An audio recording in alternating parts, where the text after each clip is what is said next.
Welcome, dear soul. I'm Sherry Welsh, and this is Soul Circuit Plugged In. Take a moment. Breathe in. Feel your body. Now imagine reconnecting, not to the noise of the world, but to the current of your own soul. That's why we're here. Today I'd like to explore soul assignments. What role each of us is uniquely coded to play in this life? What had you come into the particular family that you're a part of? Whether you were born in it, or adopted into it, or joined it through marriage, or some other unique situation.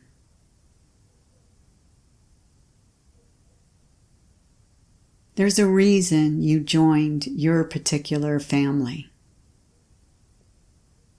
And sometimes it feels like you don't quite belong. I know I felt like that many times. And my story of being adopted had me believe that I was different, that I didn't belong, that I didn't have a right to be there. And then many years later, when I adopted my son, I sometimes felt not qualified to be his mom. That I wasn't really the real mom. And so as I've been on this journey of soul discovery and my unique reason for being here, this particular incarnation, I've had many experiences along the way, and I'd like to share one today that I think can connect with what has me be in this particular unique situation of both being adopted and being an adoptive mom. Many years ago, I was in therapy, and it was recommended that I join group therapy retreats, which I learned incredible amounts of self-discovery, self-forgiveness, self-awareness. I wasn't quite ready for full self-love, and that took many years of evolution for me. But one of the experiences that was recommended was called a family constellation. And it happened to be in Pittsburgh, Pennsylvania at the time. I had a global team that I was responsible for around the world with incredible talent in Paris, in London, in Brazil, all across Europe, in China, in Japan. It was an amazing experience of working with cross-cultural teams. And there was one extended group in Pittsburgh. So I took the time to attend this particular family constellation workshop. I had no idea what I was getting into.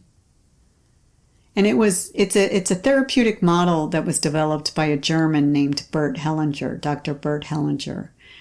And he may have developed it in the 60s or 70s or so, but there was a facilitator. His name was Dr. Mark Wahlberg, and he was incredible. He was highly tuned in intuitively to who was to sit in the front of the room at that particular time. And the experience was one of incredible healing and opening of my heart for me. I didn't understand it at the time, but as I reflected on it over the years, it kept expanding and expanding. And what it was is picking someone in the audience or in the group of facilitators that are participating to play out characters in your childhood or your lineage. And I didn't have a lineage because I was adopted, and I didn't know any of my biological background. So the morning session went on, and then I was up in the front of the room for the afternoon. And I watched others who were like me, participants in the therapy side. There was about 8 of us. And then there was 50 facilitators who were getting certified and in training. And I didn't know who I was going to pick to play out my birth mother and birth father, because I had never known anything about them or ever knew who they were, what they were about. But when it came my time, I somehow knew to pick these two particular individuals. And what played out was basically a reenactment of the man and woman who were at the time in love with each other when I was conceived. They didn't stay together, and it didn't mean they were meant to be together. But at that time, they cared about each other. And that was very healing for me, feeling like I was not wanted, that I was never worthy, that I was like discarded, like trash. But when I could feel and experience that true love there in that moment of when I was brought into this particular incarnation, it was very healing. Now, keep in mind, I had already adopted my son 10 years prior, so I was already healing from the experience of seeing his birth mother go through the very difficult process of handing over this child that she had carried for 9 months to perfect strangers, my husband at the time and I, to raise him. So this was an additional layer of healing. And I'll never forget at the end of the session, I was bawling, I was sobbing, I was a mess, but I was so touched and so grateful for that experience of love that after it wrapped up, I went and thanked the woman who played my birth mother in that scenario. And what she said to me, I still remember to this day. She said, "Thank you for coming and being willing to be here." She goes, "Because of your participation and through your willingness to reenact that experience, you've been instrumental in writing the order of love." And I just wept.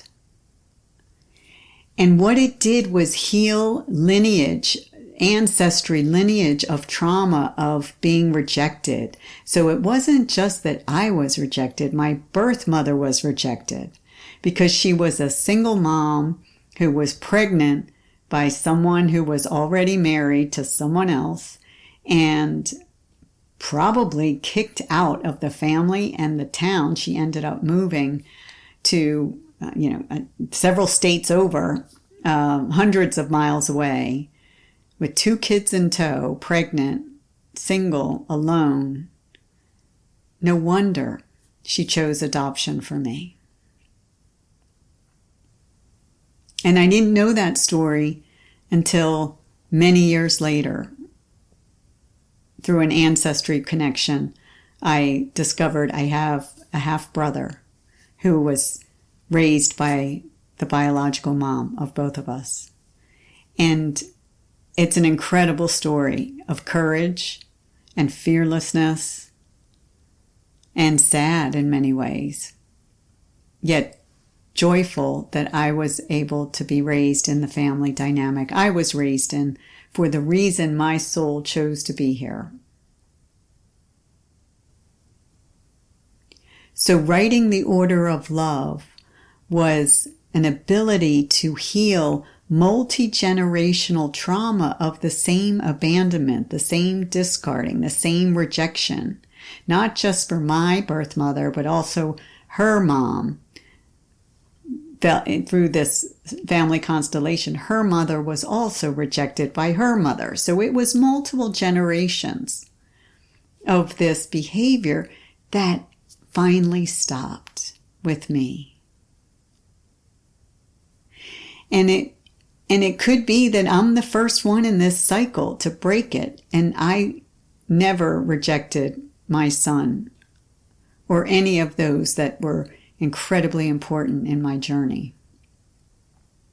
There are some that have come into my life and have exited my life. And that's perfect. That's beautiful. It doesn't mean I have to hang on to everyone or everything. But I feel like part of my soul assignment is to carry a light into adopted family systems. Through the healings and the work that I've done in my inner self and my discovery of my soul assignment and the discovery of my own light being able to shine brighter and to embody that incredible divine spark that we all have, that I didn't know I had, that I didn't think I was worthy of having.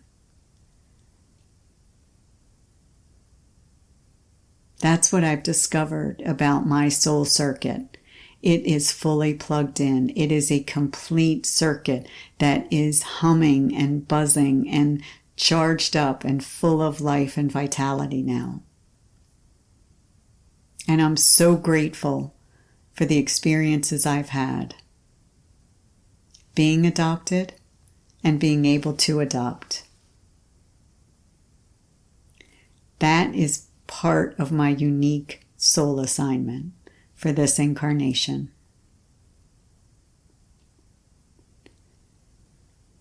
Thank you for being here. Thank you for tuning in. The current is strong. You're not alone. Welcome to Soul Circuit. Stay plugged in.